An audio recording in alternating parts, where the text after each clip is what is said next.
30 years ago. The second item on the ballot is our political culture. We believe that our focus should be building institutions, institutionalizing our governance, institutionalizing our politics, institutionalizing our accountability, and institutionalizing all the oversight responsibilities and our progress. What do I mean by this? On one side, we believe we must build our politics around political parties. We've painstakingly been part of building national political parties. I was a member of KANU when KANU was a national political party. I was a member of ODM when we built it as a national political party. I participated in building Jubilee as a national political party. Today, we have built the largest, most popular political party, the United Democratic Alliance, and we have built the largest, most popular political formation with our partners in NC and partners in Fort Kenya under the Kenya Kwanza Alliance. On the other side, many believe that politics should be built around personalities and personality outfits. The question I often am asked is, how will you succeed in your presidential campaign unless you have the support of Uhuru Kenyatta, or the next guy, or the next guy, oblivious of the fact that we have built the largest political party to many people. And that's the culture we need to deal with, is that the institution of a political party, they don't see the value of it, they see the personalities. And that's why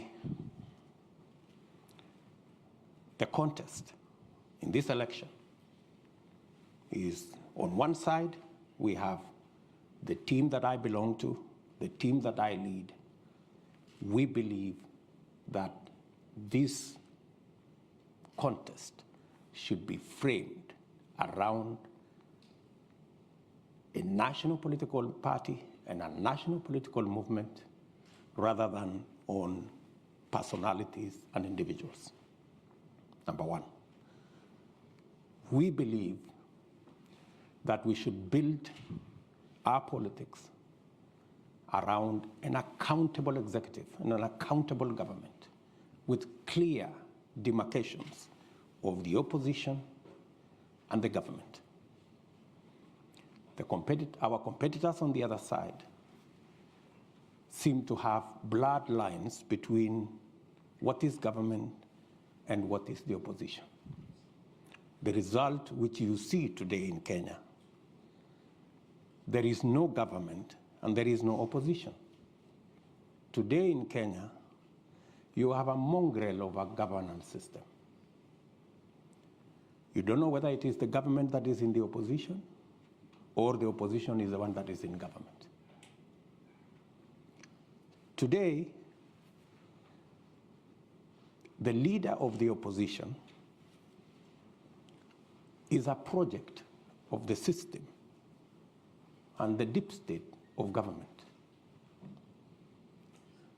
And unfortunately, the leader of what is supposed to be the ruling party is actually a squatter, or is it a refugee, in the opposition party. So we have quite a situation. And it's because of that that we believe we must not build our politics around individuals. We must build our politics around institutions. If we had built our even engagements around political parties, we wouldn't have ended in the situation that Kenya is in today, where we have opposition members chairing government committees. We have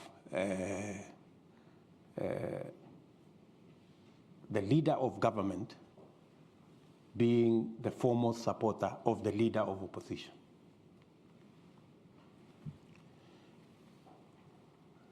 The third issue on that subject of political culture and building institutions. Today, anywhere in Kenya, people will tell you the fight, apart from the oversight responsibility of the opposition over government being compromised because of the lack of institutionalization of our governance. Today, anybody in Kenya will tell you the fight against corruption is laced largely with political persuasion. If you have challenges of having stolen from the public, you only need to be a friend. You only need to profess that you support the handshake and you support the BBI, and you will have no consequences. It is our belief that accountability should be built and institutionalized.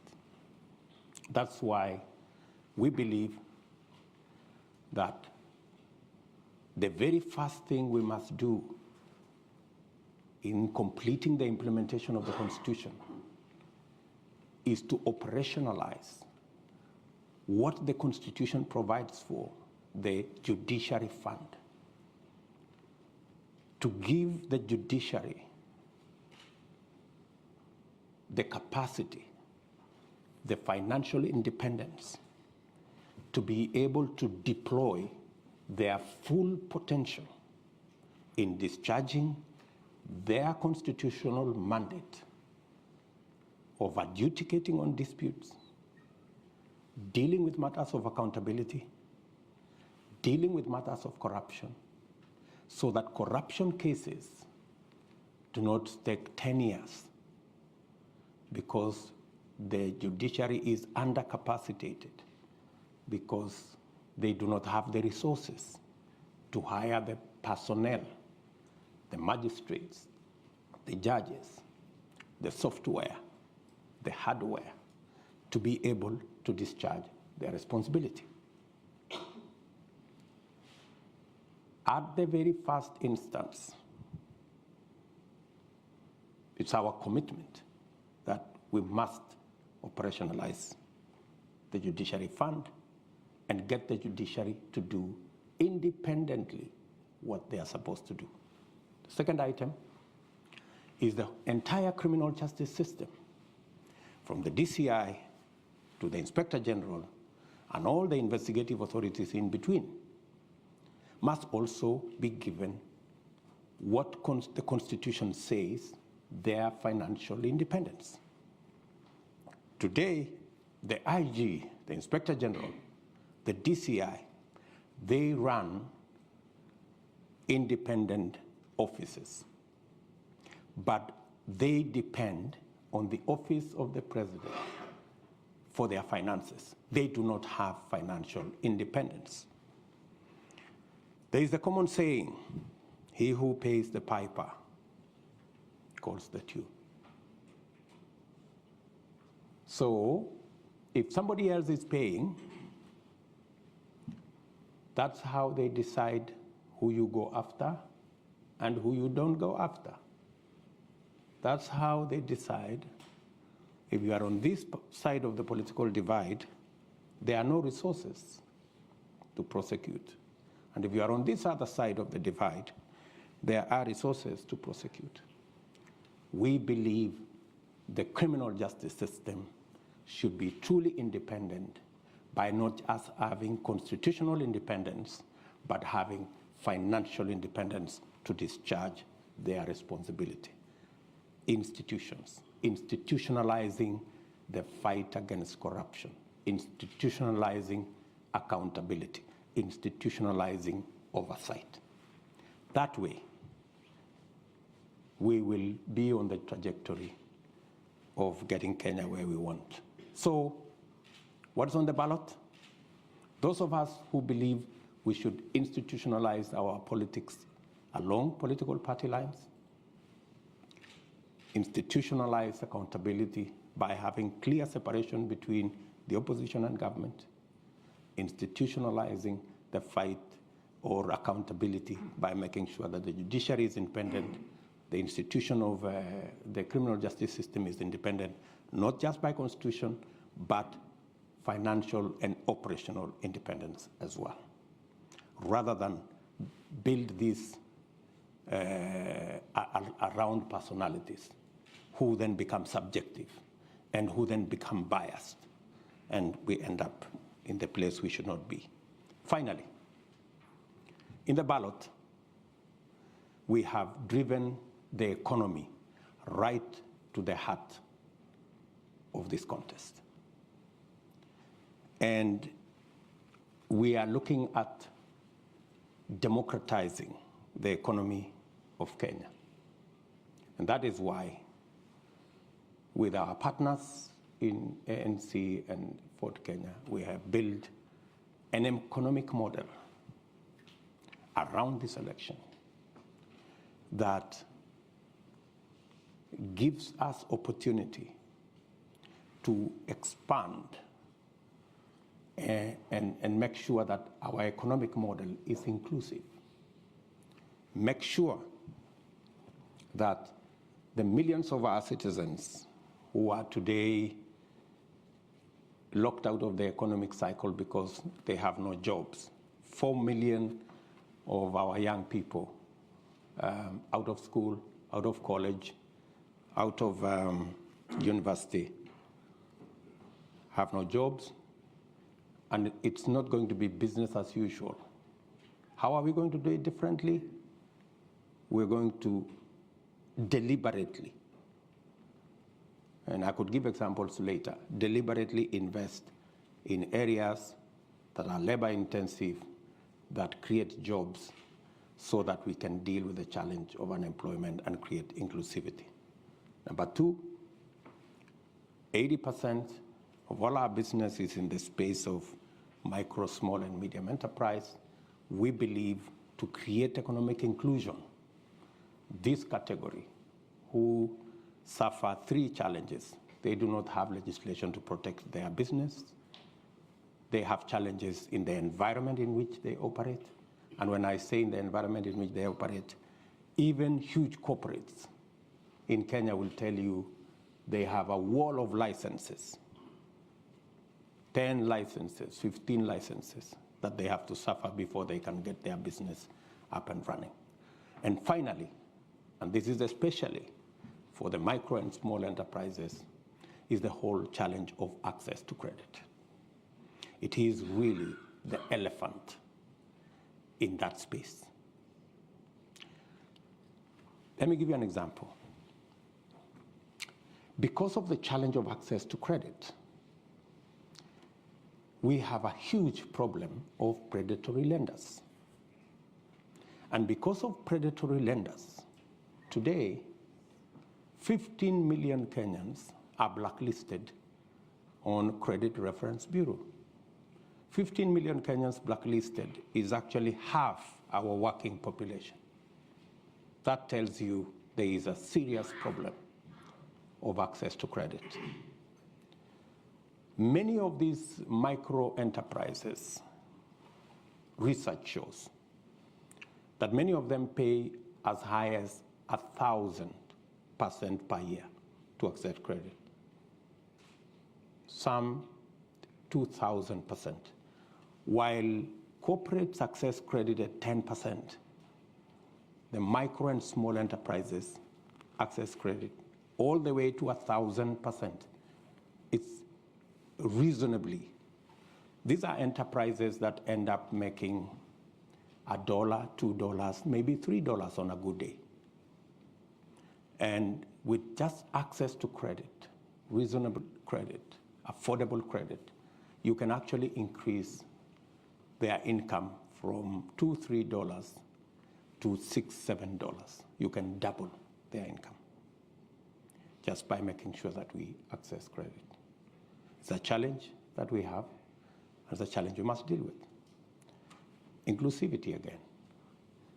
And this is about the economy. And finally, we have to do something about the biggest sector that drives our economy. 25% of our GDP is contributed to by agriculture. 50% of our GDP, agriculture, plus all the linkages. So it's not possible to discuss the economy of our country without discussing agriculture.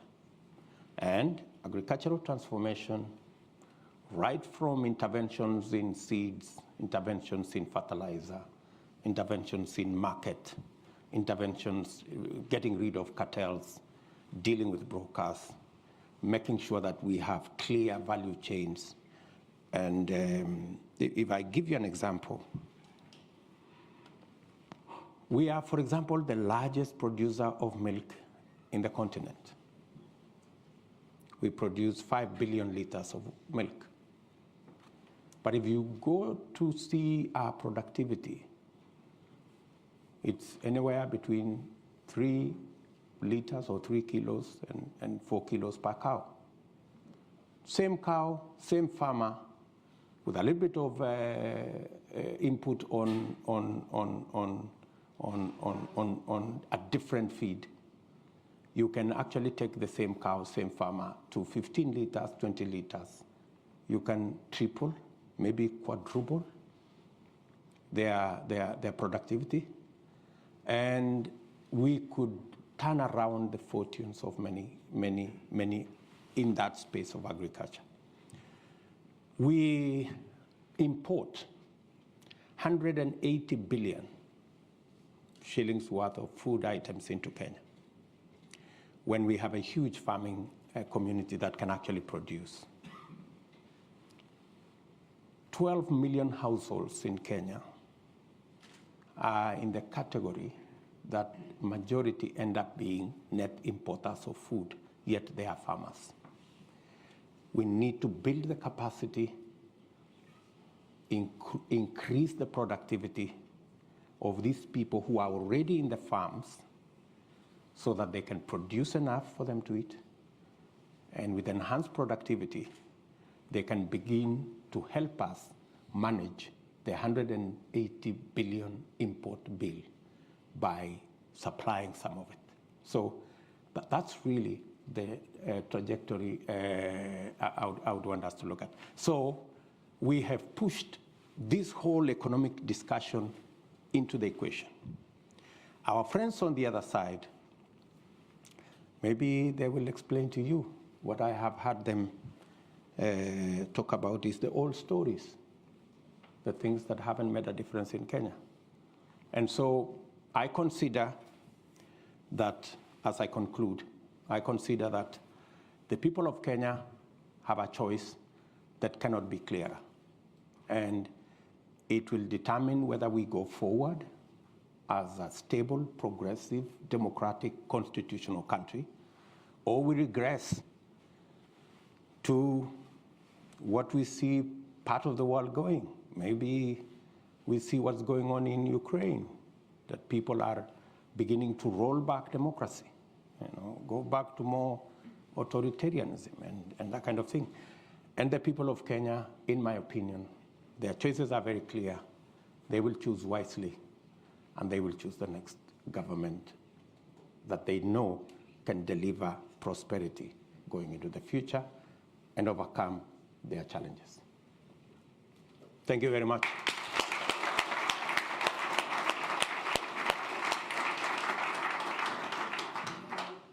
So for those of you on Zoom, just a reminder, that was His Excellency Dr. William Ruto, Deputy President of Kenya, discussing the opportunities and the outlook for change arising from August's elections that are coming up in Kenya, and sharing his vision of a bottom-up economic model for Kenya's long-term prosperity. Just a reminder to everybody in this room that this event is the first of a series of events that we're organising at Chatham House on Kenya's 2022 elections and political developments. And next week, we will be advertising shortly. Raila Odinga will be speaking here also. So, if you want to ask questions, we're going to do this two ways. One is there's roving microphones in the room, and I'll start off that way. But we're also, via Zoom, receiving questions from all over the world. So if you want to ask a question and you're on Zoom, please use your Q&A box function to indicate that. And I will also see if I can invite some of those who are on Zoom to ask their questions verbally, but I'll also summarize some of those that are coming in.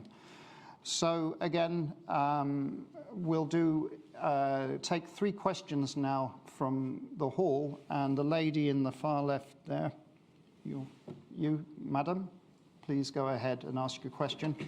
Thank you. Deputy President, we'll take questions in 3s, so if you just take down Your Excellency, Deputy President of Kenya, distinguished guests, Dr. Alex, my fellow Kenyans, first I say karibuni to our guests, and jambo. So, Mr. Deputy President, I've got 2 questions. First of all, let me just say, my name is Rosemary Adigor, and I'm the PR and Marketing Director for Azimio UK chapter. So I've got 2 questions for you. First, when you formed the government with His Excellency President Kenyatta, he treated you more like a principal. And in that case, you were given some of the most powerful dockets that, as any deputy president, we've never seen that sort of. So that was generosity from his part. But you also played because you also brought the number with you. So it was like this. So what I want to ask is, what are you going to do different, having seen the level of corruption, unprecedented corruption that engulfed our country to an extent whereby people can't even afford to buy milk, people can't even afford to buy even just oil. And yet we have people who they are just rolling in lots of money. They are just, they can have a car from Monday to Sunday. And Kenyans are starving. Second question, please, because we've got lots and lots of questions, please. So I just ask you, what are you going to do different to Kenyans? Second question, should you not win the election, are you going to concede defeat and be an advocate for peace in our country? Because we know the story, and we are all eyes open. We are watching. Thank you. So thank you. And lastly, I just No, two. The lady in the middle here, please. Ahmed. Yeah, we'll go for 3 plus 2. Excellency, Deputy President, thank you for sharing with us your convictions.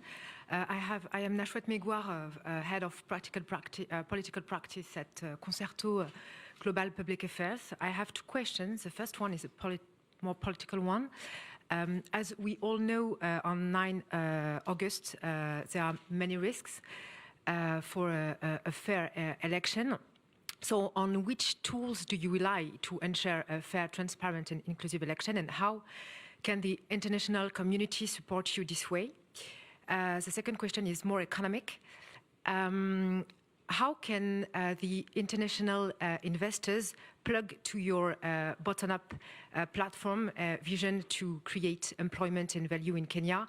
And how can they become, as you say, true hustlers for Kenya? Thank you very much. And there was one gentleman there, you, sir. Yeah. One question, please, because I want to try and get a diverse number of questions. Ladies and gentlemen, distinguished guests, His Excellency, my name is Lashan Lethbridge, and my question for you today actually is just, well, the one. Kenya's shared prosperity in the region of East Africa can only happen if Kenya protects its borders and I'd actually like to hear your thoughts on the internal security of Kenya and its armed forces, and what your thoughts are to have a prosperous Kenya and a safe Kenya. Great. Thank you very much. Yes, I have been deputy president for 9 years. I don't know which dockets were given to me, because when President Uhuru Kenyatta formed government after the election, we've always had one president. We've never had two. And the responsibility over government has never been shared between Uhuru Kenyatta and myself. Our first term, we ran a coalition government, but I can tell you there was no single opportunity where my party held a PG outside President Uhuru's party. We had one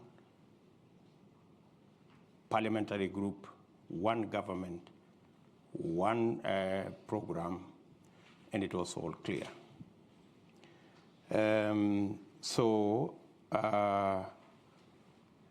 There were no dockets that were given to me.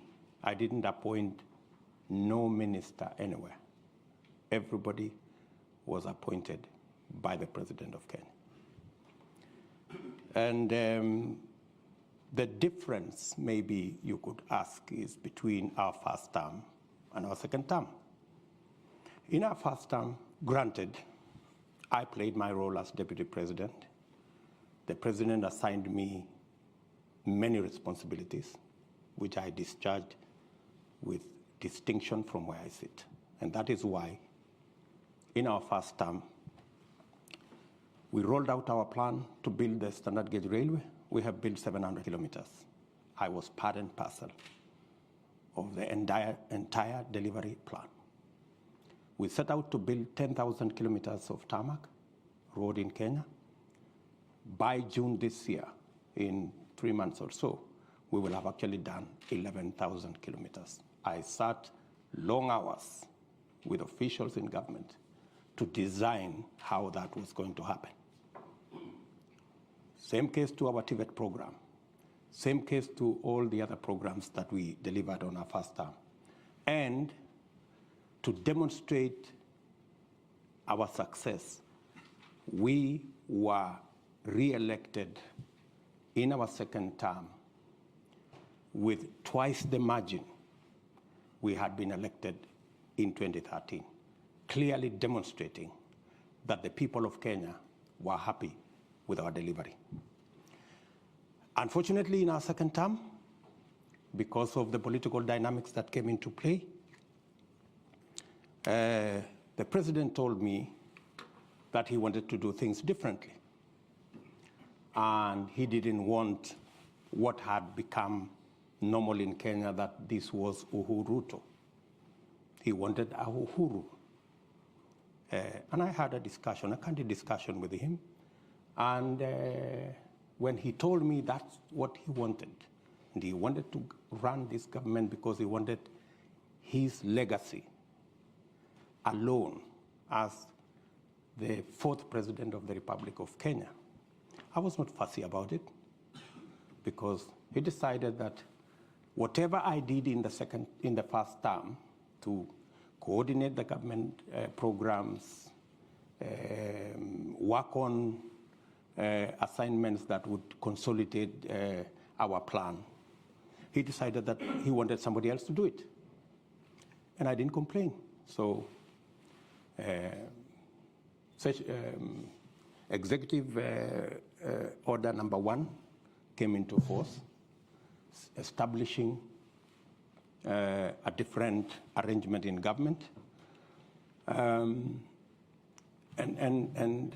I had no quarrel with it, because that's how the president wanted to deliver on his second term. Unfortunately,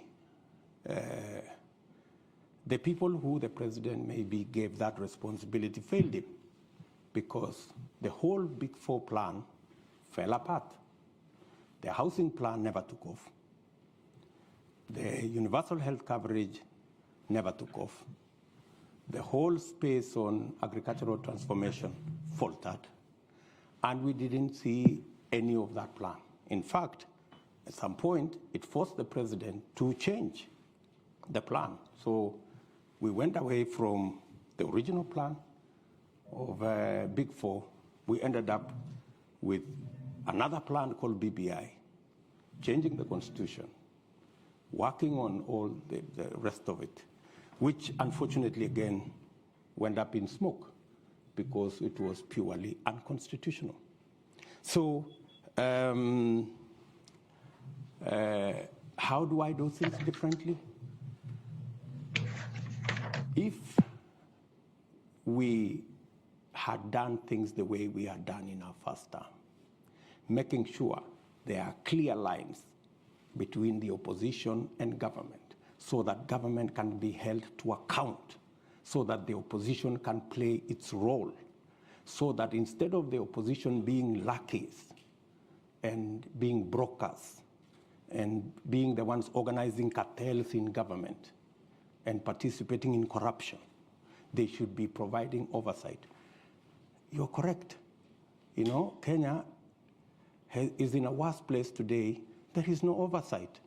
The fellows who are supposed to provide oversight in the opposition are the ones driving the scandals from KEMSA to all this. They are the ones participating in the troubles. Coming to my grand lady here. Yes, there are people who are skeptical about whether we will have free, fair elections, and especially peaceful elections. The point of elections being violent for the last 3 elections has largely been the refusal by participants of the election to accept the outcome of the election. That has been the point of departure. I can say with a lot of confidence that the last 2 elections did not have tribal anglings. We largely ran 2 formations, one in NASA, one in Jubilee, that largely represented the face of Kenya on both sides. The only challenge that came is when our competitors refused to accept the outcome of the election, organized demonstrations, swore themselves in, did all manner of things, and drove the country into violence. The undertaking I give as a candidate, and I have done it publicly, is that William Ruto will accept the outcome of the election whichever way it goes.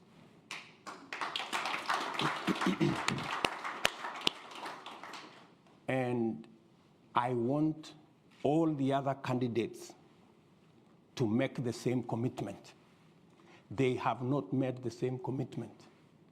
They are dodgy about whether they will accept the outcome of this election. In fact, many on that side, it's in the public domain, have said they will rig the election, right? Many on that side have said to those who care, even if William Ruto wins this election, Uhuru Kenyatta will not hand over power to him. They've said that in public, right? So what we need is those of us as Kenyan leaders, the Kenyan public, and our friends in the international community to speak to all the candidates so that they can commit in public unequivocally that they will accept the outcome of this election. And I say so, especially the notorious ones who have never accepted the outcome of any election until they commit that if they lose this election, which is most likely going to be the case, that they will accept the outcome of the election. That way, we can guarantee peace after the election by making sure that all the participants do what I have done publicly. The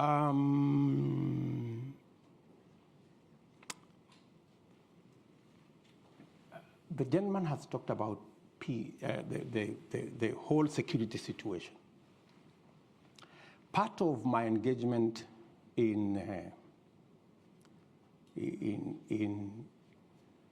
let me reframe it first. Addressing ourselves to the inclusive economic model goes a long way in managing the security situation within our country, because many of times the contestations and the conflicts are around resource sharing. The sooner we address ourselves, increase the possibility of our pastoralists, make sure that we enable our pastoralists, enhance their productivity, enhance the productivity of our farming communities, build resilience, and make sure that we using the inclusive economic model, we carry everybody along. We will pacify the country within. And working with our development, with our international partners, and this is the discussion I was having with the State Department, and hopefully I will have that statement with the Minister for Defense and the Minister for Africa tomorrow here in the UK, is on how we can build on the partnership that exists at the moment to deal with violent extremism, and to deal with the challenge of terrorism, and to deal with the issues that are cross-border, how we can build that alliance around AMISOM, around the partnership we have to secure not just Kenya, but to secure the region, so that we can make it available for investors and for partners to work with us in the progress of our country.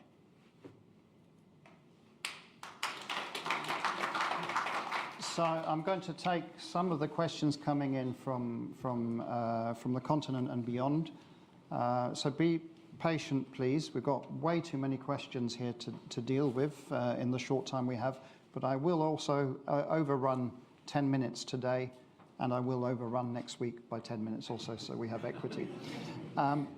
So first of all, we've got Mutone Mwajere from Nairobi.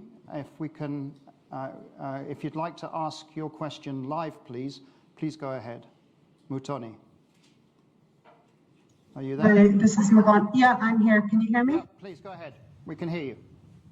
This is Mavani Wanyaki. I had several questions, but I will respect Alex and ask one. How do you reconcile your stance as a defender of the Constitution today with the fact that you mobilized the no vote in the constitutional referendum of 2010? Thank you. Thank you, Mutoni. We also have a program here called our Common Futures Conversations.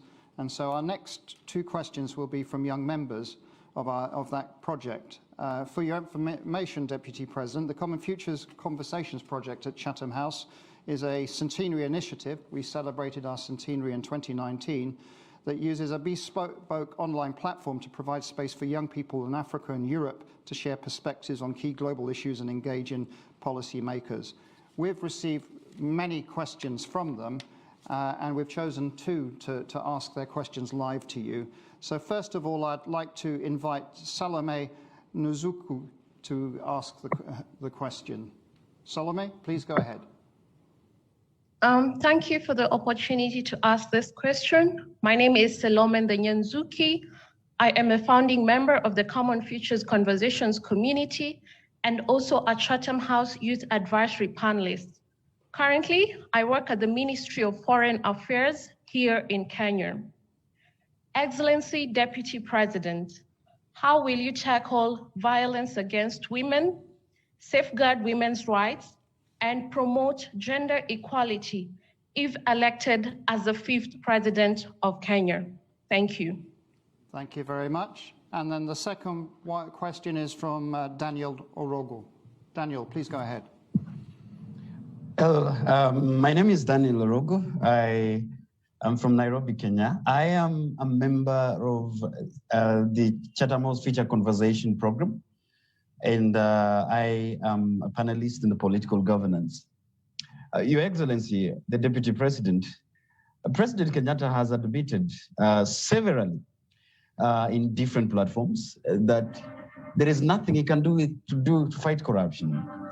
In fact, he has, in one occasion, thrown up his hands on air and says that there is nothing I can do. What do you want me to do? So as part of the presidency that you have been part of, I am interested to hear how you have seen in your campaigns that you do not really articulate about corruption. And I've heard your presentation about the fund, about institutionalization, but I admit that it is coming until late that you too have been dodgy about your agenda about fighting corruption. Is it by default? And if so, what is your pragmatic agenda in tackling corruption under your presidency if you will be elected? Thank you so much. Thank you, Daniel. And the final question is from Uredo Makoji, which is one about tourism, I believe. Uredo, please go ahead. No? No, Uredo? Okay. Maybe you answer those questions. Okay. Maybe let me start with Wanyeki. Let me tell Wanyeki, I am a Democrat. And when you are a Democrat, when you participate in a contest and you lose or win, you must accept the outcome of that contest. We went to a referendum. Yes, I mobilized the no vote because I had misgivings about sections, not the whole constitution, sections of that constitution. But when the people of Kenya decided that this is the constitution they want to have, as a Democrat, I had to accept that this now is our document. And I have every right to defend the current constitution because it is the constitution of the Republic of Kenya. And I am a Kenyan. It is a paradox that William Ruto, who had misgivings about sections of the Constitution, today is the defender of the Constitution against the people who pushed for the adoption of the Constitution, who today have become the biggest enemies of the same Constitution. They want to mutilate the same Constitution. And it has to take William Ruto to defend the Constitution of Kenya. Isn't it an irony? I think the people on the other side have more questions to answer than I do. Salome. I quite agree with Salome that we must be even. We are the losers when we exclude women from the leadership of our nation. We have seen the value of women leaders. We have seen the contributions that they make. I have nominated no less than 4 women who have gone ahead to win elections because they've been given a chance to serve. So the more women, the more we provide opportunity for women to participate in leadership, the better for everybody. And that's why, even in the BBI process, I was against getting women from elected positions and making them nominees, of people, their friends, their relatives, their girlfriends, and all the rest of it. We must continuously provide a platform for women to be elected, for them to participate in elective politics. What are we doing? As a party, for every elective post, women pay for nominations half what men pay, as a rule. Number two, we have made it absolutely clear, it is in the rules of our party that any violence is an automatic ticket to disqualification, especially violence against women. So violence is a no-go zone in our party. Violence against women has the severest consequences because we need to provide the opportunity for women to participate in the leadership of our nation. And going forward,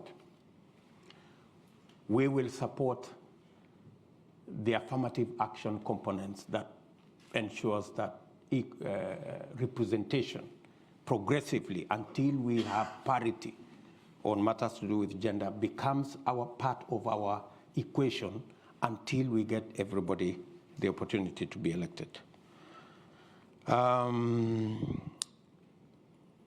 David, I don't remember what David was asking.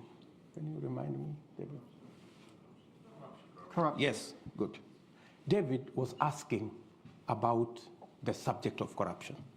And precisely, he's captured it very well, that there are so many people who pontificate about the fight against corruption. He said, President Kenyatta at some point said there was nothing he could do. I think that's a question he needs to direct to President Kenyatta. I would not throw up my hands that I have nothing to do. I have something to do. I need to get the criminal justice system to have its own financial independence, give them the capacity, the software, the human capital, the hardware to deal with corruption. I have said that I will roll out the judiciary fund to enable the judiciary to deal with accountability by providing them the human resource, the financial independence, the hardware and software to be able to adjudicate over matters and to deal with corruption cases expeditiously. Part of the lethargy around corruption is because it takes 10 years for a corruption case to be dealt with. Why? Because the whole investigation chain is lethargic, and the judiciary do not have the capacity to fast track because they are constrained financially, because we haven't made it possible for them to have that capacity to deal with matters to do with corruption. I have been very clear in my mind as to why the fight against corruption is top on our priority by institutionalizing the fight against corruption. And it is not going to be something personal between me and my friends or my enemies. It is something between the criminals and the law. And in my very honest opinion, the rest of the people who are giving us long lectures about corruption, it is public knowledge in Kenya that there are people who run a laundry to clean, corrupt people. If you are a corrupt person, you just need to pass through some office, pay some small stipend, and all of a sudden you are a clean person, you have no case to answer. I don't think that's what fighting corruption is all about. I don't think personalizing the fight against corruption so that it is me versus my enemies, that's not how to fight corruption. The way to fight corruption is to build the institutions that can independently deal with the challenge of corruption. One final thing. Willie Mutunga, our former Chief Justice, when he left office, he said the one thing that he was very happy about is that the telephone line never rang with a call from State House. In 4 years that he was Chief Justice, not one day. It never rang. And he was very proud of it. Because that's how to keep the independence of institutions and to make sure that every institution does its job. And that's the essence of why the Constitution set up independent institutions to deal with weighty matters like oversight, accountability, and the whole criminal justice system. Okay, too many hands for the time we've got. Sir, you've had your hand up almost all the way through, so that might be that it's your lucky moment because it's such a strong arm, but you have to be quick, yeah? Just one question sharp. Please go ahead. Thank you. The Deputy President, my question to you, and this is to be fair to your competitors, it's not that they don't have an agenda. They have a very potent agenda. And to quote Abraham Lincoln, when America was at the point of dissolution, made a very great speech about a house divided against itself cannot stand. And as a man of faith, are you saying the unity call by your competitors is not worthy, seeing that Kenya has been divided since independence, and the presidency has been circulating amongst two tribes, and the unity call and the marginalization of Kenyans is not an agenda? You're saying it's an old story? I really want to hear what you would respond to that. Thank you. Thank you very much. The lady in the middle just here. Yes, please. It's coming. Yep. Your opportunity. Thank you very much. My name is Karen Juguna. I am a midwife here in the UK. I trained and practice here. And my question is around health. Women's health and sexual reproductive health is an issue that's close to my heart. So I would like to ask, what are the plans for your government to tackle the high maternal mortality rate in Kenya? As you know, Africa as a whole, we contribute to 2/3 of maternal death in the world. And Kenya has its fair share. And also to ask what your opinion is in terms of legalizing abortion, which is one of the highest contributors of maternal mortality, and how we can evolve these conversations that are very emotive and also very driven by our faith. But as a profession, putting my professional hat on, I think that we need to have this discussion. Women need to have choice, and also look at ways in how we can prevent women from dying from preventable causes. I know there's a lot of work that has been done by the Beyond Zero campaign, and it would be interesting to see how you can, what are your plans in terms of building on that and ensuring that no woman should die from preventable causes in childbirth. Thank you very much. And then the last question, and here's the gentleman there with the blue checkered top. Yeah, you, sir. Good afternoon. My name's Joseph Muchibi. Ladies and gentlemen, Your Excellency, welcome to London. First question. One question, please. We've got no more time than that. One. Okay. Painstakingly has been a dominant word that you've used in explaining your role in political parties. Again, painstakingly, you formed the UDA.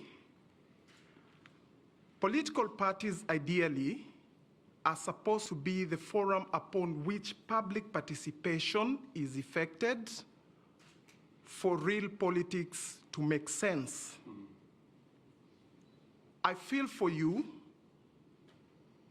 and I really feel let down because of how Jubilee tumbled. Because I had a lot of hope, expectation that Kenya was going to have a binary political competition point where ideas were going to be about Jubilee and NASA. That down the drain, back to the tribal fiefdoms that are being created.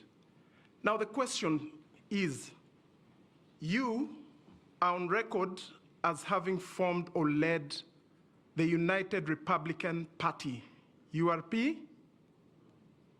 You stand on that podium and acclaim yourself a Democrat. So there is the Republican and the Democrat you.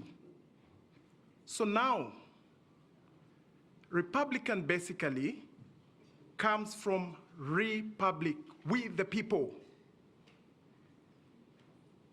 Democrat is about majority, minority having their say, having their way. Very clear definitions. I like to be very clear with how I define my questions and how I frame my issues.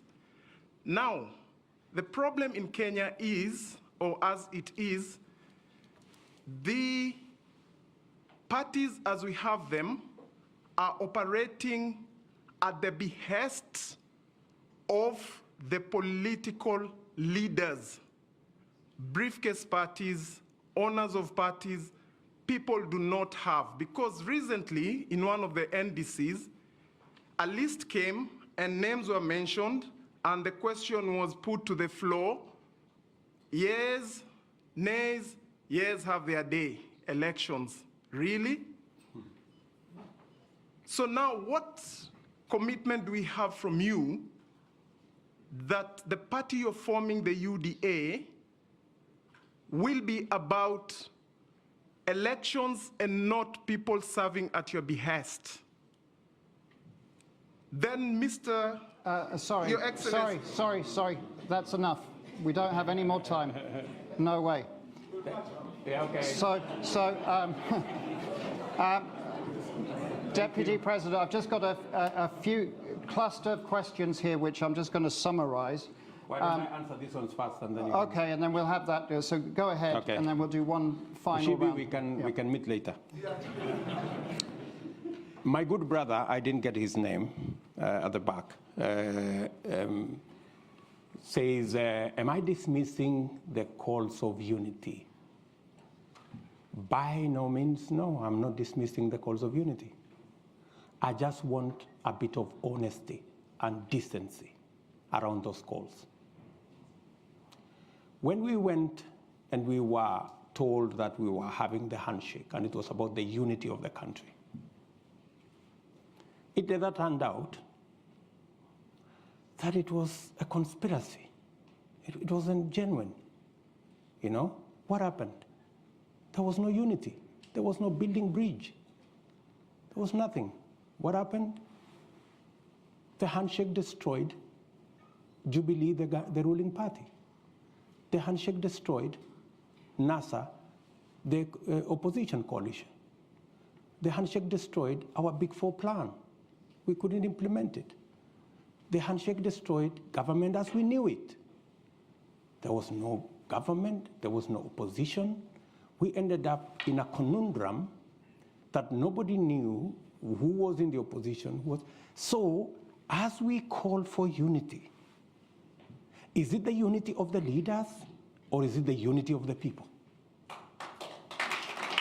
It is way different, because there is a push by our competitors that the unity they understand is that if you have 3, 4, 5 leaders from their communities deciding to work together, that is unity, and every Kenyan should be satisfied with it. We hold a different view. We believe that the unity of the nation will be built around getting everybody included, the inclusion, the political inclusion. That's why we are building a national political movement. That's why we are building a national political party. That's why we and our competitors and our friends, we are building a national political formation. Economic inclusion. It's not that when a leader has occupied an office, he has occupied an office on behalf of his community. No. It is the economic inclusion that will create the unity of the nation. And to speak to you directly,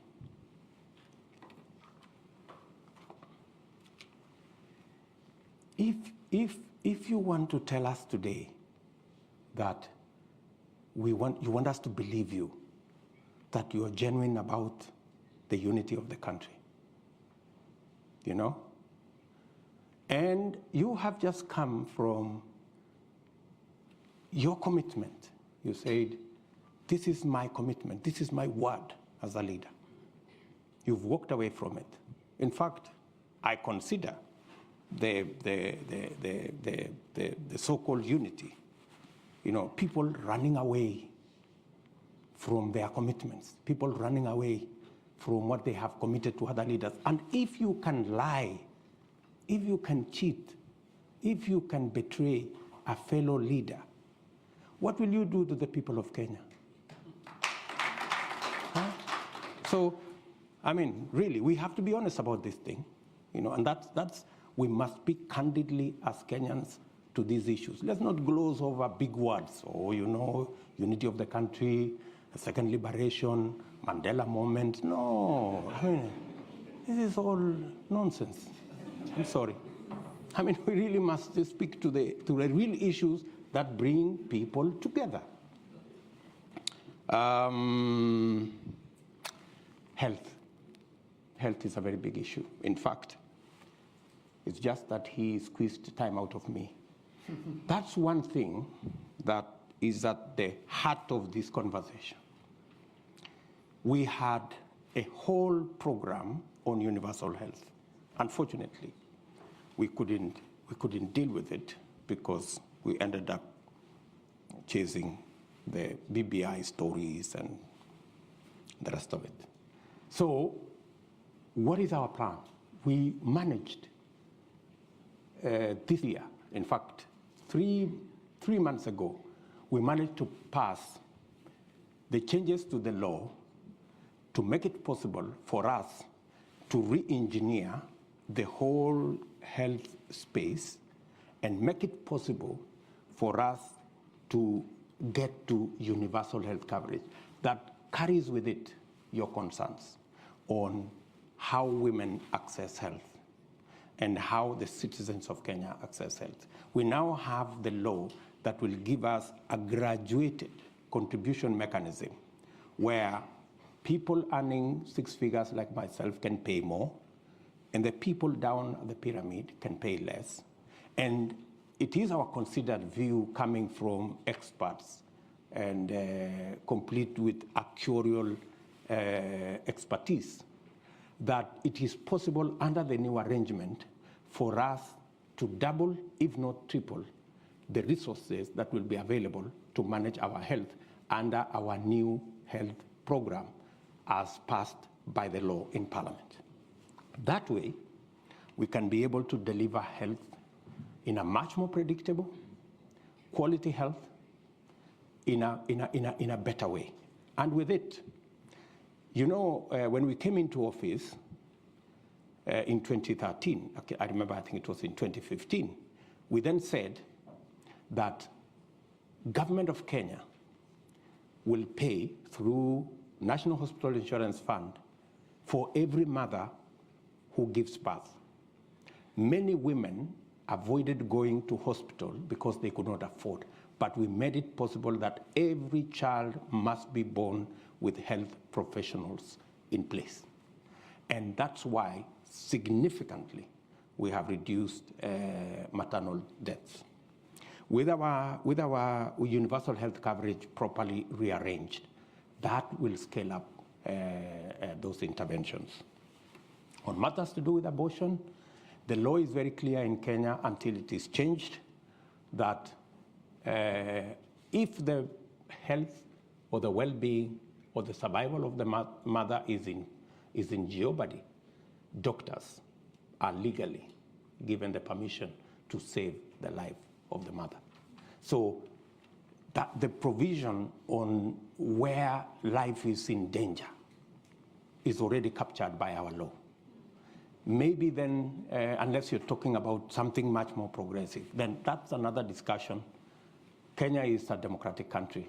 We will have a conversation.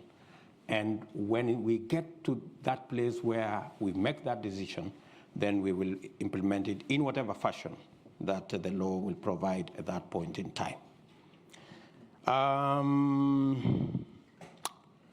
Mushibi, sorry, yeah, on what guarantees do we have to make sure that we are not transiting from this party and the parties are not democratic and that kind of thing.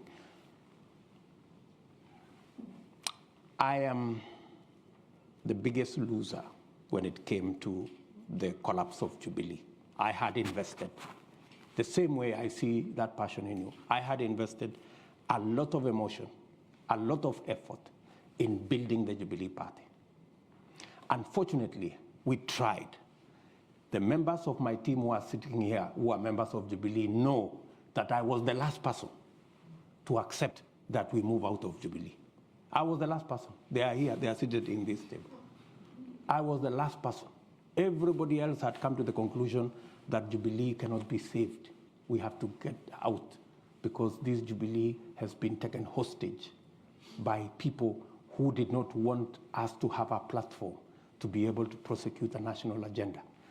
And when there was no option, we left. But the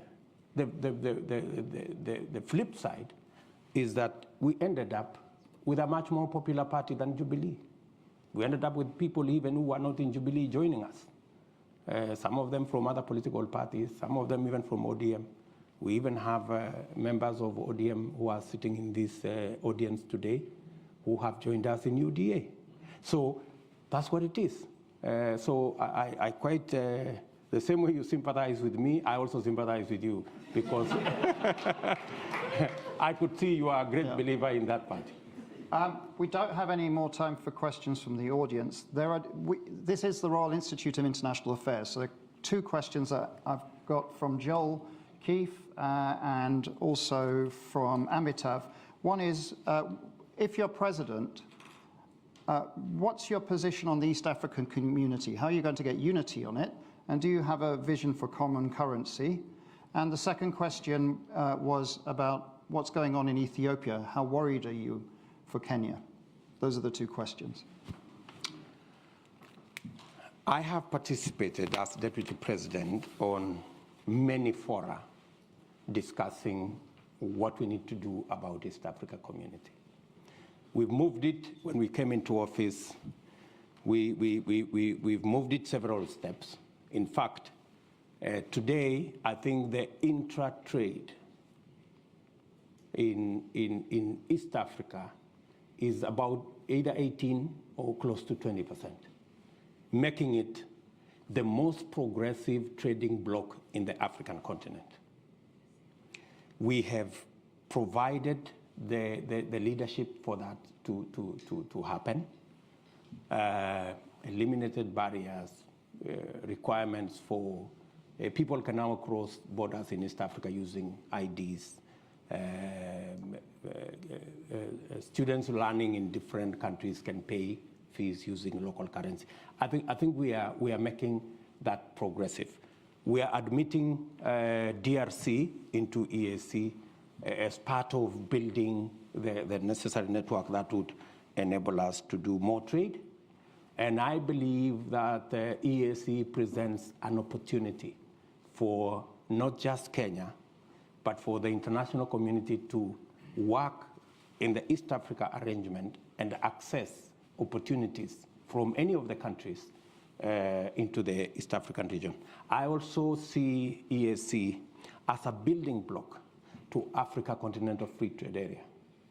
That space is very important because it gives us in the continent latitude to access and to persuade investors from the rest of the world that we have a mechanism that they don't have to do multiple things in every country, that operating from one country, you can have access to the entire African market. As to the issues going on in Ethiopia, I believe from a Kenyan perspective that we must work with Ethiopia towards a peaceful resolution of what's going on in Tigray. Ethiopia is so important to Kenya because if anything were to happen to Ethiopia, it would put a lot of pressure to Kenya, because then we become the only country stable that can then, anchor that whole region. So Ethiopia is important to us. We have gone out of our way as a country to provide the mechanism for there to be a discussion, a dialogue, and possible a resolution of the issues in Ethiopia, so that together with Ethiopia, Kenya can begin to see how we can stabilize Somalia, complete the elections in Somalia, and make it possible for them to establish a government that we can work with, so that we can form the structures of government. With Ethiopia, again, work on South Sudan to complete the peace discussion there, so that we can also settle the government there, and also work with the Sudan, so that we can transit from the military to a civilian authority, again, to consolidate the whole of Africa and that region, so that we can have a peaceful neighborhood. Thank you very much. So first of all, first point, I want to apologize that we overran a bit. Your indulgence is much appreciated. We will overrun next week for the same amount. Secondly, you're of course all welcome to register for next week, so we'll be very happy to see you again. And also just to to tell you, in fact, the Deputy President mentioned the AFCTA. Well, we've got the the Secretary General of the AFCTA speaking at Chatham House at the end of this month, so we also hope that you'll come back and listen to that. And finally, most importantly, if we can all thank His Excellency Dr. William Ruto for being with us today. Thank you.